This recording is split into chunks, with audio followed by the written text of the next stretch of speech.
in residence guest speaker Michael Jacobson Hardy, and we also have Manuel Fernandez and Ann Holligan. Manuel is the executive director of the Eastern Massachusetts Initiative, an anti-racist professional development collaborative of 9 suburban school districts committed to desegregation. I have a lot more information about him, but I think we want to move ahead with the program. Anne is a senior instructor for the Eastern Massachusetts Initiative. The program that we are going to have today here, and it really starts today but continues until Wednesday, is an effort that has been very collaborative. It comes out of the Council for for Cultural Diversity and Pluralism, and the council got together on a number of occasions to plan a number of programs that will address issues to focus mainly on education, race, class, gender, and sexual orientation in education. And we wanted to have the opportunity to observe the work that Michael has done with photographs that are really telling about some of those issues. Of course, some other of these issues are very invisible. And that's why we have also called this dialogue the visible and the invisible, race, class, gender, and sexual orientation in contemporary social institutions. His photographs are being exhibited throughout campus, and he's done a lot of work in the prison system, in the school system, and in factories. And I hope you all enjoy the program. As I said, this is just the beginning. This morning we were at the Gomes School. That's why we are all rushed getting here. He had an excellent dialogue with the school children. They had excellent questions to ask. So without any further ado, I want to welcome our panelists and really thank them for agreeing to come and let them take the forum. They will be stopping. I understand that some of you will have a class to go to maybe at 1. So we'll try to have a small break, maybe at 12:50. And those of you who are interested in staying and asking questions, please do. And those of you who have to leave, please do as quietly as you can. Thank you and welcome again. I'm Michael Jacobson Hardy. It's a pleasure to see you all here. This is my favorite subject to talk about, and it's always a privilege and a pleasure to see anybody that's interested in it come to a discussion like this. What I want to just talk about is the education project. There'll be other talks throughout the week.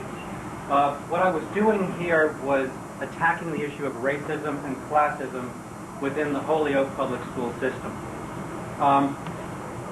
Holyoke is perhaps the poorest school district in Massachusetts. At the time when I went into the school, a third of the teachers had been laid off. There were 40 children in the classrooms. The racism was intense. You've got 70% Latino students in a basically all-white, ethnic, working-class school system. So here you have the issues of race and class slamming into each other. You've got an underfunded school system. You've got racism. It's all the worst stuff you'd want to ever see in the society. And my job was to go in there and expose it, to look at it through photographs, and to get the children to speak about it. Because so much has been said about racism and classism that I felt that when you listen to the words of children, you can't miss it. There's no argument. It's just the straight stuff. I should say something very simple. I don't know how many of you understand what the term classism is. I use it a lot. It really talks about the oppression of poor people. It really looks at the issues of the lower class, the middle class, and the upper class people in the society. At the bottom end of the society, you have the working class and the poor, which are part of that separate class. Classism is basically an attack, an assault on poor people, on working class people. And that is what is going on throughout this entire country right now. Holyoke was a perfect place to examine that. It was a laboratory. It was right out front. It was in your face. Okay? What I did here was I worked with 4 educators who had the young people write 500 essays about what they perceive going on in their community and their schools and what might make it a better place. This project took a year just to get me permission to go inside the schools. The way it started was 300 high school students walked out of high school, went to City Hall with signs protesting the funding for trash removal over the rehiring of the 230 teachers that had been laid off in the school system. Holyoke voted trash over education. Never in my life had I seen a demonstration with young people standing up with signs saying, "Please educate me." These children were vigilant, they were courageous, they were sitting inside of police cars trying to get the children to organize, come back to the school. The thing was in the national press, picked up by the McNair-Lehrer NewsHour. It was an example of young people standing up for their rights and getting widespread national publicity. Okay, and I was there at the walkout. It was a fabulous thing to see. I walked into the superintendent's office. He said, "Mike, anything you can do to help us, get some money into our schools would be appreciated. Anything, please, anything." What George Connor did was he diversified the schools.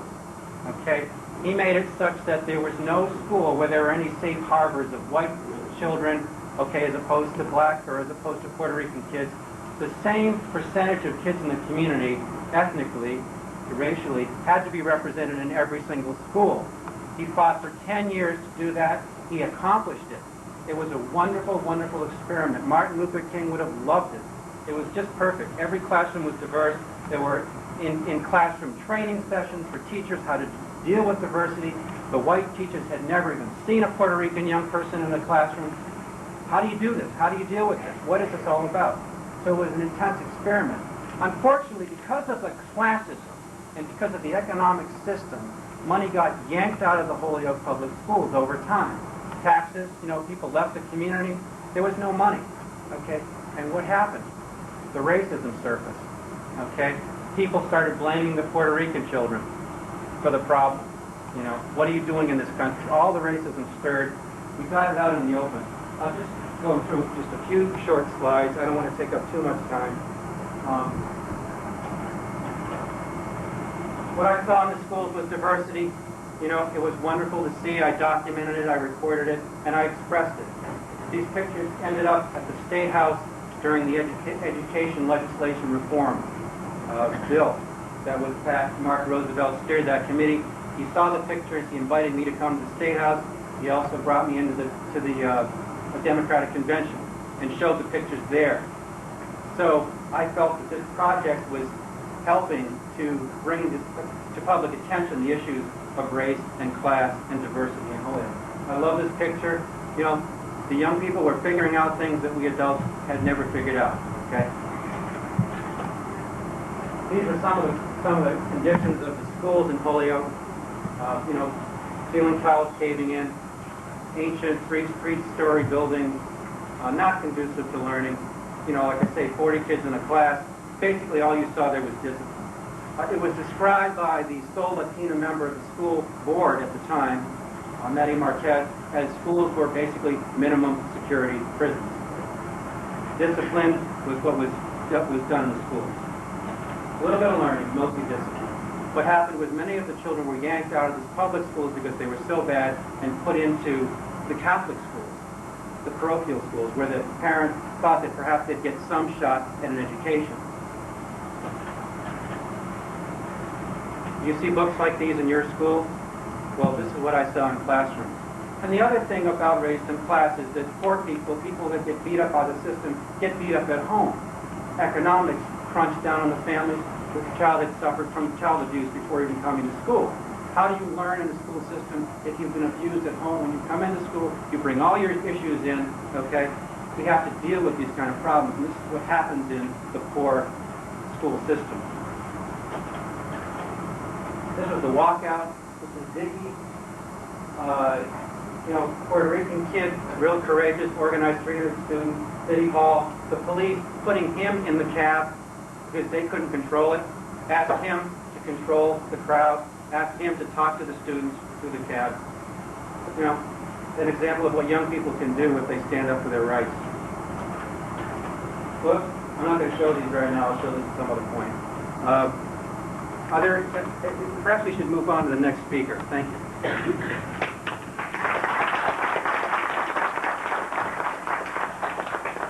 Good morning. Well, good afternoon, I guess it is. Thank you. And when I was in the 7th grade, I grew up in Brockton, Massachusetts. I remember preparing myself early in class for our English lesson, and I looked and saw that what we were going to be studying today were words that ended with the letter O-E-S. And that excited me because I was always prepared. I was a good student until I came to SMU. But at that particular time, all the words that ended with O-E-S struck me as something that would make me uncomfortable. I was the only black kid in the classroom, and the words were potatoes, tomatoes, and Negroes. And so I raised my hand and I said, Mrs. Blank, can I go to the restroom? And she said, yes, Manuel, after you read the words that end with O-E-S. And I read the words that ended with O-E-S. I was humiliated. Everybody in the classroom, I said, Negroes, turned around and looked at the only Negro they knew of, and I got up and walked out of the classroom and stayed in the restroom for the next hour and was suspended from school for skipping class. And even my mother didn't understand the humiliation that I felt at that particular time. Well, Manuel, Negroes were not something I had any contact with or anything about growing up. I grew up in Chatham, New Jersey, a suburb of New York, and there were no black people in Chatham. Everybody was just like me. Went to school with all white kids. Didn't see any people of color anywhere except when I would go for the holidays into New York with my dad. He'd pile all of us into the car and take us in for the annual Christmas party. And the first thing, we'd get in the car and we'd be driving along, and the first thing I would hear from him the minute we saw anybody with dark skin was, lock the door, roll up the window, look straight ahead. And I remember thinking, he never tells me to do that at home. I don't really understand what's going on here. I remember when I was a student here, and it was called Southeastern Mass University, so you know how long ago that was. And I was fortunate as a freshman to be elected president of the Black Student Union, and I was a part of a group of student leaders that met with the president of the university at the time. And I remember there were some issues, racial issues on campus. And I remember bringing that up in the student meeting with the president. And all the other student leaders, who were all white and all male, told me that we didn't have any racial issues on campus. There was a couple of hotheads and then it would all die down. I remember being a little bit intimidated because I wasn't the only person of color in there. And the president felt that, well, Manuel, there's not a big issue here with these issues. And, black people, you should continue to give good dances and good cultural events and all that other stuff is not a big issue. So I can tell you that whether it was in public school or whether it was in a public institution like UMass Dartmouth, that I experienced issues of race regularly, and they became very difficult. Do I need that? Okay. Okay.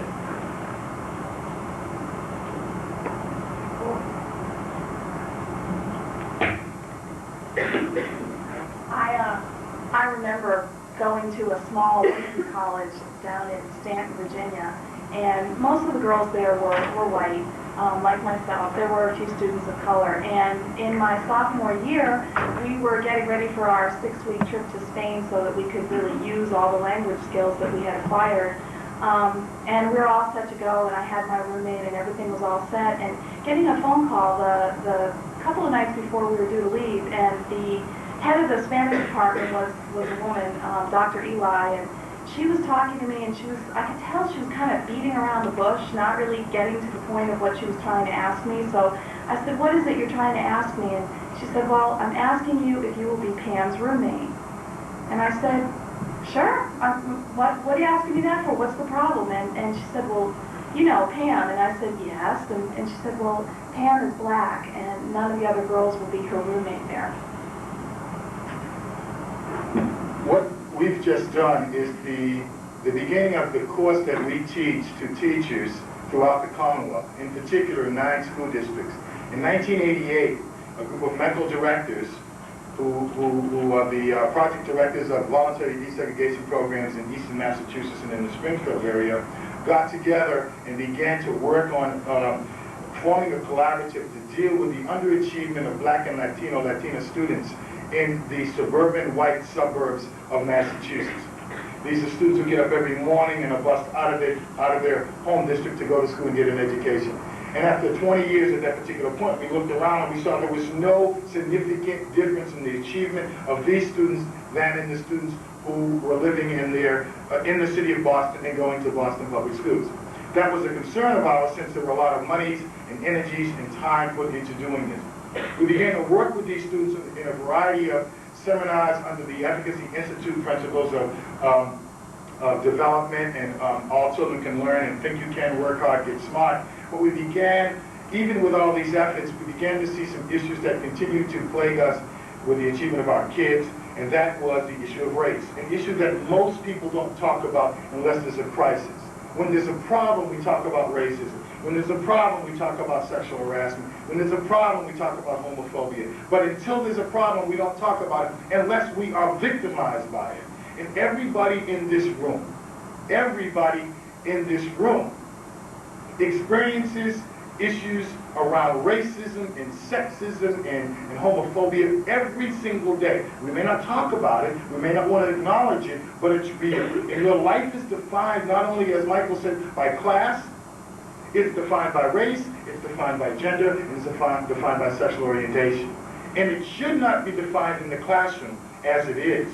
So the work that Eastern Mass Initiative does, also we are known as Empowering Multicultural Initiatives, is that we train teachers to look at themselves. What do they bring into the classroom, and how does their experiences, and Ann talked about growing up where she grew up and where I grew up, how do those experiences shape the way we look at people who are like us and who are different from us? How do those experiences, as teachers, how do those experiences affect the way we deal with children who may not be as clean as we'd like them to be today, who may not be as affluent, who may not smell as good as we like them, who may not have the type of skin color that we find much more malleable or comfortable. So the work that we do thus far has trained over 500 teachers in our districts, an additional 300 people outside of our districts, and we have improved achievement of our students. We have changed the way people look at our students. We have changed the way teachers teach, basically the pedagogy that determines who we'll be connecting with. And it's an exciting time for us because we're beginning to work with kids in small groups around issues of race. We have a thing that we call, a model that we call cultural identity groups, where we separate students, something that is totally against everything that we were learned or taught about during the 60s and the 70s with the Civil Rights Movement. We separate students by race and often by gender so that they can feel comfortable about talking about those issues that affect their development and affect how they feel about being in the classroom. We bring them together, however, from time to time so they can share with each other. Why do Jewish kids wear those things on their head? Why do black kids wear their cans hanging down like this? Why do Cape Verdeans eat beans and rice? What do you call what they eat? These types of things. Instead of allowing kids to run around like adults have done for decades with a level of ignorance that hasn't been helpful for any of us in terms of bridging the gap between race and all the other isms. Ann's going to talk a little bit about how this has affected her as a white woman, as a teacher in a suburban school district where she has many students of color. I almost hate to admit this, but I'm a middle school teacher, and a middle school teacher of mathematics. And it's incredible to think that I really never engaged in any kind of dialogue about race until 1993. We always called it diversity, and we called it multiculturalism, and we called it a number of other things, but we never used the R word. That's what I call it now. It was just something that everybody was too uncomfortable using. So when the Eastern Massachusetts Initiative offered its 36-hour graduate level course in the fall of 1993 entitled Anti-Racism and Effective Classroom Practices for All Children, that caught my attention. And I signed up to take this course because while I had been working actively on issues of gender in the mathematics classroom, I had not been as active about working on issues of race. And I was really beginning to use my computer a lot at that point, and I thought I was really cool with my spreadsheets, and I started graphing some of my data about who was achieving in my math classes, and it definitely wasn't the students of color. As a matter of fact, when I looked at my graphs, something I sort of always knew to be true was glaring out at me, that there was one group of students who just were not doing as well. And it was that knowledge, looking at that and saying to myself, wow, I need to understand this a little better. So that I took the course. And it was a 54-hour course I took while I was teaching full-time. We had to write lots of papers, we got in lots of discussions. And I realized, I think I always knew it, but I realized that because of the way I grew up and the society that we all live in, that I was indeed racist. I was not a member of the Klan.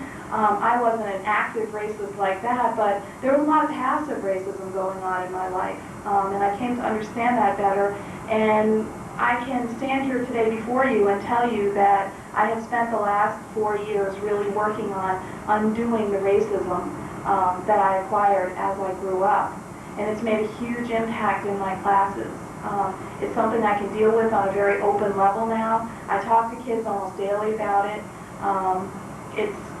The achievement levels in my math classes has definitely risen for all students, students of color, girls in particular also, everybody. Knowing more about this has helped me in general as a teacher. And it's been sort of a long struggle in a way, but it's something that I know is right. And I would encourage anybody who is going into education to really think about this issue. We have to think about it. We don't have a choice. If we're not thinking about it, it means we're not dealing with racism. And racism is alive and well in education today. Just go in schools and look like Michael did, and he can really show you some graphic pictures, and he understands what I'm talking about from being there. Manuel understands what I'm talking about from living it himself. I never really understood it until now. And I'm still a middle school mathematics teacher. Currently, I'm on a leave of absence. I'm working at one of the charter schools on the old Fort Devens out on Route 2 in Harvard, Mass. Working with kids out there teaching math, science, technology. I'm also a senior instructor now for the Eastern Massachusetts Initiative, working with other teachers and getting them to open up the dialogue about race and about what's going on in our schools. Thank you.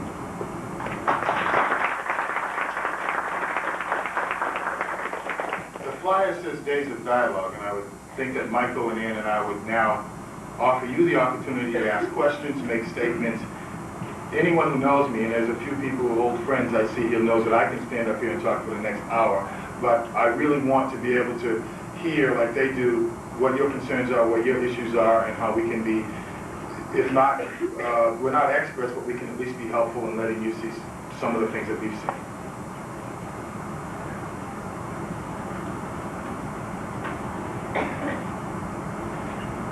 Yes, sir. Well, what kind of things have you done that made a difference in the programs that you're involved in? What works?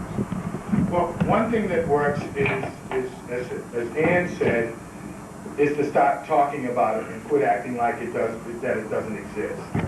And several things that we've done. First of all, bringing teachers together. Ann took the original course at 54 hours. It has now been reduced to 36 hours. It is a graduate level course.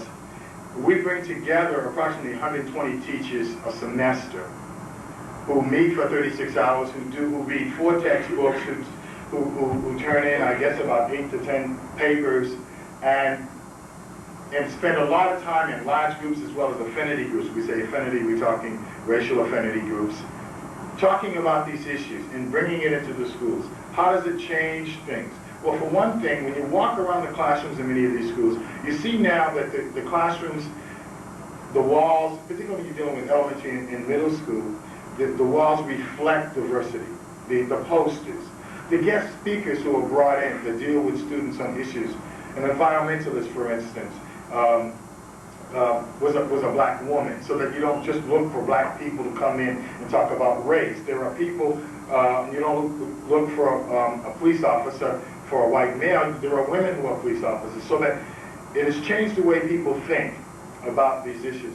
We've also brought to the level the understanding that it's okay for kids to talk about it, as young as kindergarten, because they do talk about it. Just because we don't talk about it with little kids doesn't mean that they're not impacted. I was in a grocery store many years ago, well, not that many, but some years ago in the suburbs, and I was in the line, I was going down the aisle, and there's this little blonde-haired boy named Michael sitting in a carriage. I know his name because his mother kept saying his name, and because he kept doing things, and Michael, stop, Michael, don't do that, Michael, Michael, Michael. And I'm getting a kick out of this because I got little kids, and I like to see that these type of problems transcend race. So I'm really getting into this, watching Michael just tear up his mother's carriage. And so we get to the checkout counter, and he's at one counter, and I'm at the other, and I'm just standing there, and I'm looking, I said, go ahead, Mike, do it. And Mike looks at me, and he looks at his mommy, and he says, Mommy, he's black. And Mommy goes, shh. I mean, just in case I might find out and, you know, be shocked.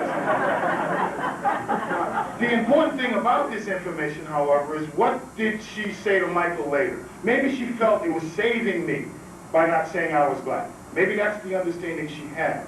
But I'm more concerned about what Michael's going to do when he's 6, and when he's 16, and when he's 26. What does he think about race and about black people? Where will he receive his information? From the media? From the newspaper? From a bigoted relative? What was the intent of what Mother was saying? And that's the types of things that are happening. You had a hand up, sir? Yeah, I graduated from school a few years ago in high school back in 1996 in Western Massachusetts, the High School of Commerce in Springfield. And when I graduated, the population was probably about 10% students of color. And I occasionally go home because I have 10 brothers and sisters.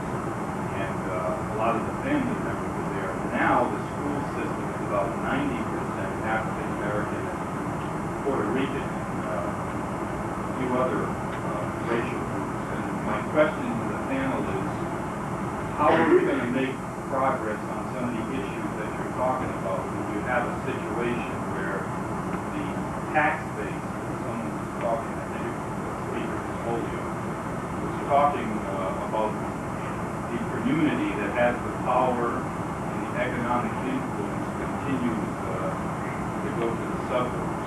Would you comment? Well, unfortunately, education in these schools, public schools, is tied in with the local tax base. And if you go into a poor community, you don't have as much money to spend on schools. That's wrong, plain and simple.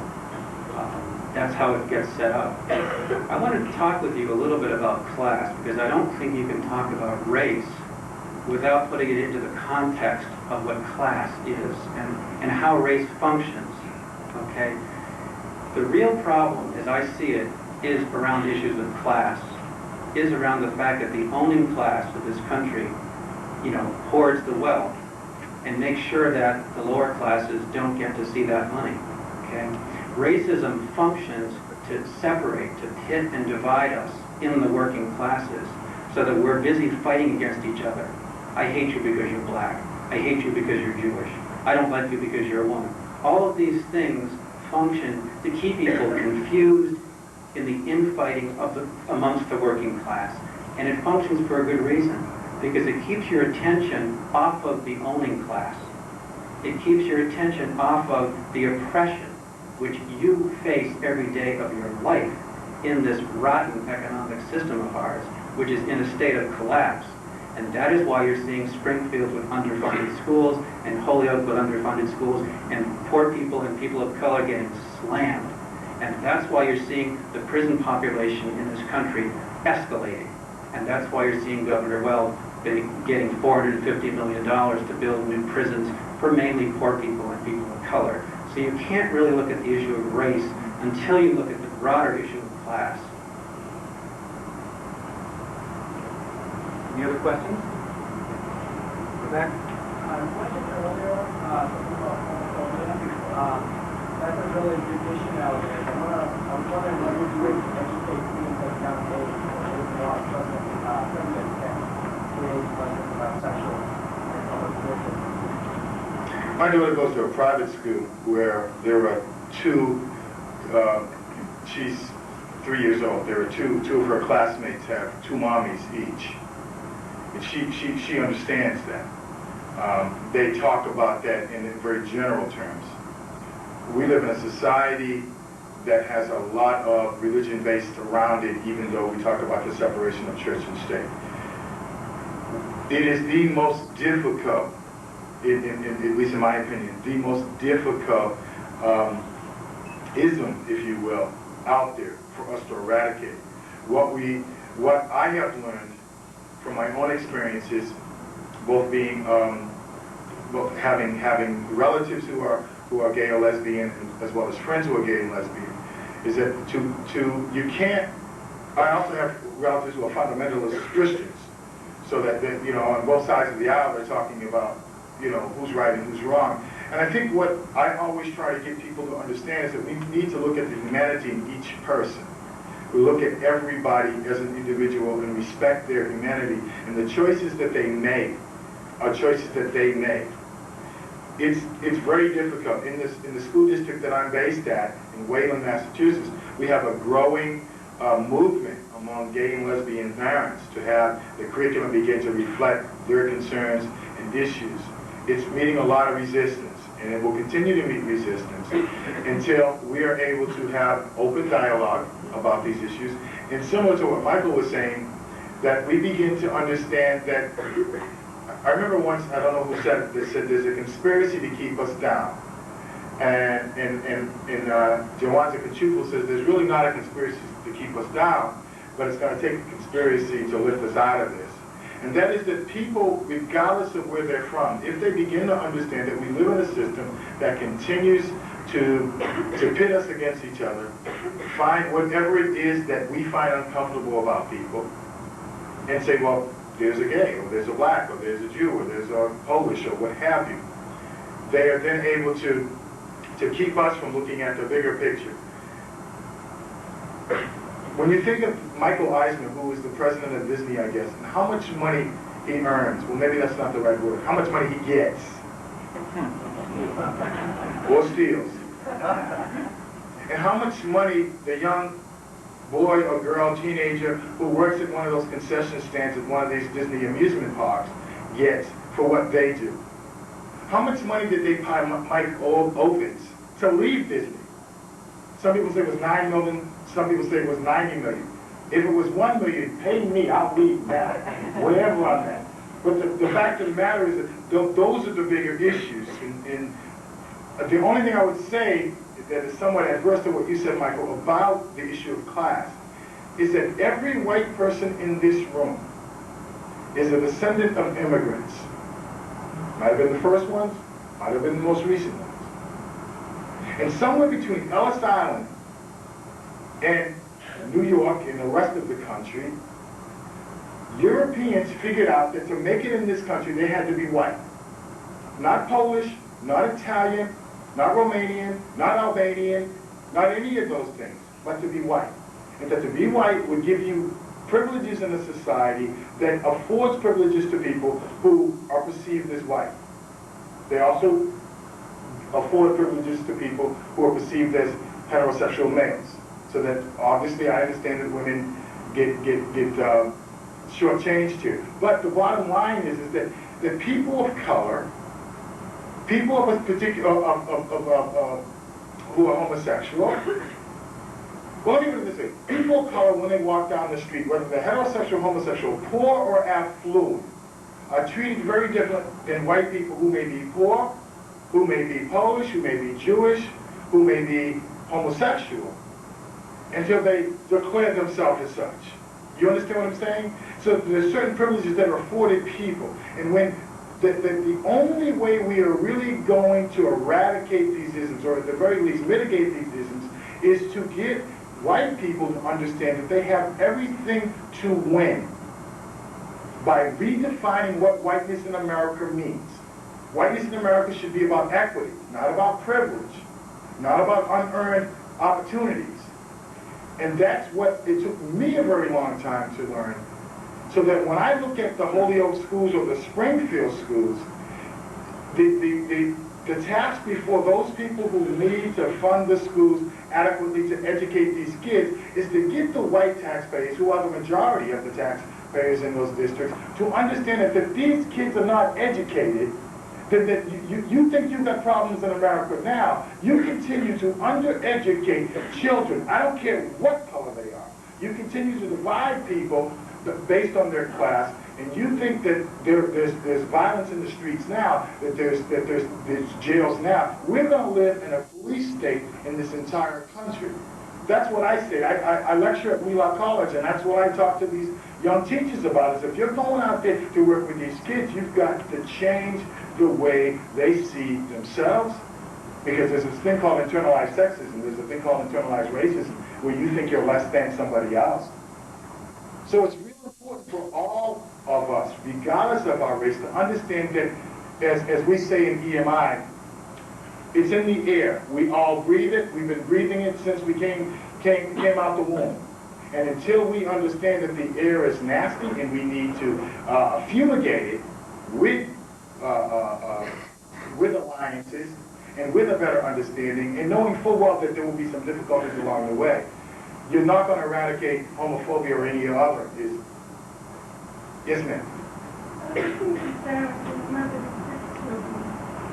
I am very upset at the school system in the United States, because just recently, like he qualifies classes, I qualify myself as a low-income family, although I work part-time and I am full-time student. But I just recently went to high school, expressing concern that my son was being suspended constantly for a reason that didn't make sense to me. Like, he would cut a class because he didn't like that particular subject, and he was failing, and he refused to go to that class. So I was fed up, and I admit that I was a little guilty for not participating more in the involvement of the parents in the student, specifically because of my disrespect. And when I approached the principal, I found the man to be very, very rude. Didn't give me a chance to express the reason why I made an appointment to see him. And I wanted him to hear my concern, because I don't want my son to be a dropout. I want my son, at least the last two youngest that I have, are going to succeed in to graduate. But this principal never paid attention to me. He spoke directly for my son. You know something? All these parents come here, complain, but these parents are sure. Could you please give me a chance? I'm not one of those parents. I respect teachers. I think teachers are angels from heaven, because I'm from a family of 12 brothers and sisters. I know how it is to go crazy around children. I know how it is to raise 6 children alone for the past 21 years. So I have a tremendous respect for teachers. But this man was like disqualifying my concern. He didn't pay attention. So I expressed the reason why my son was upset at the teachers, because they were calling him loser. Loser. You are a loser. You're not going to succeed. Let us go elsewhere. Go to the mill. What are you doing here? How, as a parent, you express this discrimination towards your child? Because he wanted to express to the principal that he was hurt. And he wanted to confront the teachers that called him a loser, just because he doesn't like algebra. So as a parent, I find that not only there's discrimination between us as a society, but once a child stays to succeed, automatically I find that he's neglected through the school system. How can we do as parents to make sure that this doesn't happen? Because I'm worried. I'm worried that my 2 younger children are not going to graduate because of this environment. You know, I don't know what to say to you as a parent, except that I believe you. I've heard that 1,000,001 times. I've seen people like yourself get dismissed and be unheard, so I know that it really does happen. And I guess it really bothers me that you're saying, you know, what can I do? What can we do? When I'm thinking, boy, you know, those teachers and that principal, they need our course. you know, they're the ones. They need to learn how to communicate better and really how to listen to you better. So I can't tell you what to do, but I can tell you that you're not crazy and you know, you're right to feel concerned. I would say this, that one, that principal has a boss, and that boss has a boss. And if it just takes you to go on a one-woman crusade to get what's right for your children, then that's what you're going to have to do. But you've got to, if not you, because sometimes the worst person to talk to a kid is a parent, because, you know, particularly at the adolescent age, it's important for your son to understand that he has to be in control of his own destiny. He has to control his development. That he is going to, regardless of who he is, where he's from, that he's going to face people in his life every day who second guess him, who think he's a loser, who are going to tell him he's a loser, and going to do everything in their power. Because it's easier for any teacher, for any parent, for anybody to lash out at a child and say, quit, go off someplace else, make my life easier, okay? But that's not what education is about. And if your son buys into that, your son is going to be another casualty. It doesn't have to be. If there's somebody that he finds, you know, influential in his life, give him some mentoring, get him to talk with him. I mean, I came to this institution, Cal McLeod over here, I want to thank him for inviting me. He's my mentor. He was here when I was here, when I wanted to quit, when I didn't think people gave a damn about whether or not I graduated from here. It was people like Carol McLeod who pushed me, who stood by me, who gave me shelter and food when others said, you know, let's get rid of this guy. There are people out there who will care, and there are teachers who will care. And I would just say dig in there and do whatever you possibly can. Don't give up. Thank you so much. I just have one more comment. I was almost 18 years old when I met the first black person, as we call it. Forget about the African. And I was so impressed when I arrived in Boston, 1969, because I'm from St. Michael, Illinois, and I came here during the dictatorship. So there was nobody from Africa in Portugal at that time, probably in the mainland, but not in the island. And I'm proud to say that I was raised without racism, and to me it was so special to meet somebody from a different color. And until today, I express to my children how nice it is to be friends with everybody from any race, because we learn a lot from their culture, from their ways of living, and we all grow together as a family. And I'm proud to say that my children have a lot of friends, black, that I'm proud to have them. Okay. Look at a system that says that we have equal opportunities, equal rights, equal this, equal life, equal this and that. Now, when it comes to the school system, I see this word that keeps popping up, and it's inequality of school. I want to know where that word comes from, and I would like to know what we could do about getting rid of it and using it in the school system. So, just briefly, schools don't function in a vacuum. There's a function for schools in this country. What they do is they install all of the oppressions that we're talking about today. That's what schools end up doing. There is some learning going on, but unfortunately, you know, this woman here who spoke about her working class son was trying to get an education and being treated less well than he ought to be treated. The problem is that working class people tend to have a very low self-image and low self-esteem, okay? And that is perpetrated by what happens in the schools. They're not viewed as very intelligent people. I wasn't viewed as a very intelligent person until I proved myself in 8th grade, you know. But there's that constant looking down on the working class, as if they're less than. You get into the middle, you got that? Even if that class is having control, when they go to disperse the money that has to go to per child per exception, Yeah. you know, why it has to be based on just because it is, you know, their wealth. So other students, it should go to an equal amount per student per exception. Is that where that inequality comes from? Well, it's an economic inequality. It's basically rich white people looking to take care of themselves. Okay? And that's what they do. They build the best schools, they get the best teachers, they get the best facilities, and they get the best educations, and they go on to you know, head up all of the corporations. and run the country. I mean, that's classism operating there. Don't you feel that should be all revised, remodeled? Absolutely. I'm talking about tearing that system down entirely. Not just moving a chair. Oh, no. And this is what I keep talking in broad terms here, and I hope I don't lose people because I do think in broad terms.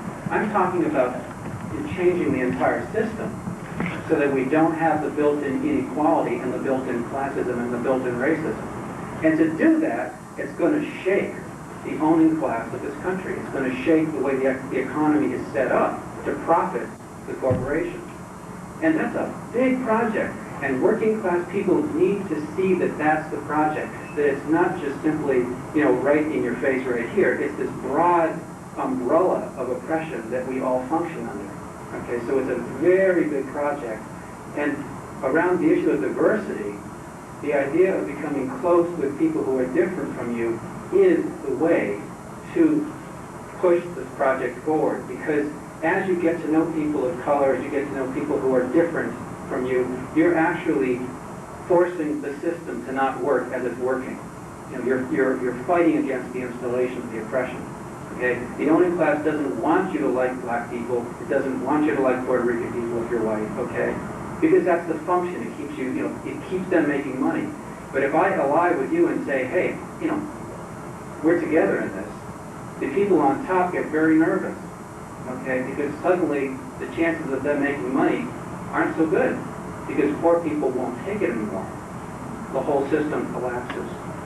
The whole system collapses. And then we figure out where to go. But we need to be thinking as we're doing that. And that's why the whole issue of diversity is anti-capitalism. It's anti-oppression. Because diversity pushes us in the direction of caring about each other. The other thing I want to say briefly is that we're all born good. We're all good people. And if you don't feel good for a second in your life, it's because somebody told you that you weren't. And the reason they told you that you weren't was because of the oppression being installed on you. Okay, and whether it was racism, sexism, homophobia, anti-Semitism, it came in on you, and those things function. Okay. Yes. Recently, I asked my husband what nationality he was, and he considered himself as black, and I didn't understand that, and I'm like, no, and he was like, I'm French and Portuguese, and he's like, oh, I'm black, and I was wondering if that was through, he lost his identity through race. In America, it was almost an unwritten rule that if you were going to be a true American, that you did lose your nationality, particularly for white people, you became American. I think there's something sad about that, because if you look historically at our nation, not long after people immigrated here, those who came on their own, they gave up their ethnicity and became American and lost a very special part of who they were, and also lost an identity. Something that we talk about very much in our class about what is white identity, what happened to their identity. Many African American people cannot trace their roots because of the enslavement of their ancestors and because of the Middle Passage, because they were told they were beaten if they spoke their native language. So that language never carried on. Cape Verdeans, for instance, are very fortunate as African peoples because they still have their language and they still have many of those traditions. And they have the traditions of the Portuguese colonization. They also have the traditions of somewhat of the Jewish peoples who were banished to the Cape Verde Islands in the early centuries. So we're very fortunate in this part of the country to have that type of history. Many other people whose roots can be traced in Africa are fortunate because they can trace them through their motherland, Africa, or they can trace them through one of the Caribbean islands. But most folks don't have that advantage. And that's why, back, I guess, in the late 80s, many people in the black community who could not trace their roots necessarily chose to think of themselves as African Americans. I think of myself as an African American with part of my ancestry being Cape Verdean. And that allows me to have a land base. Italian American, there's a land base there. Polish American, there's a land base there. And there's a legitimacy there that brings it back that I am a people, I am from a proud people, and although my ancestors were enslaved, at least half of my ancestors were enslaved and I don't necessarily know where they came from in Africa. I do know they came from Africa, and that's very important. So I don't think it's just a black problem. I think it's a greater issue. I know that a lot of people left because they had the classes. We're going to wrap it up. If there are any other questions or comments or concerns, I would just like to say to the woman who asked the question about the inequality in school, Frederick Douglass says that power concedes nothing without a struggle. We must look at our history in America and see where we are and how we got here. Nobody gave us these things. If it wasn't the Revolutionary War movement against the British, if it wasn't the Civil War, if it wasn't the Civil Rights movement, the women's movement, the gay rights movement, the Vietnam peace movement, those in power never give up anything until they feel threatened. And so if you want to do something about schools, you've got to put together the type of coalition that not only reflects the diversity because that's important, but reflects the diversity because that's what our kids, regardless of their race, are going to live in the 21st century. And we need to prepare them for it. We cannot prepare them to think that it's all about them and not about everybody else. Thank you so much for your attention. We don't need to wrap it up. There's another class that is going to come, and I wanted to, I made the introductions really quickly because I knew a lot of you had to leave. I wanted to thank again the finalists. I also want to thank the professors that have agreed to bring their classes. And if I may suggest so to the students, I think you should thank your professors for giving you this opportunity, as well as thank the panel for agreeing to come and share with us.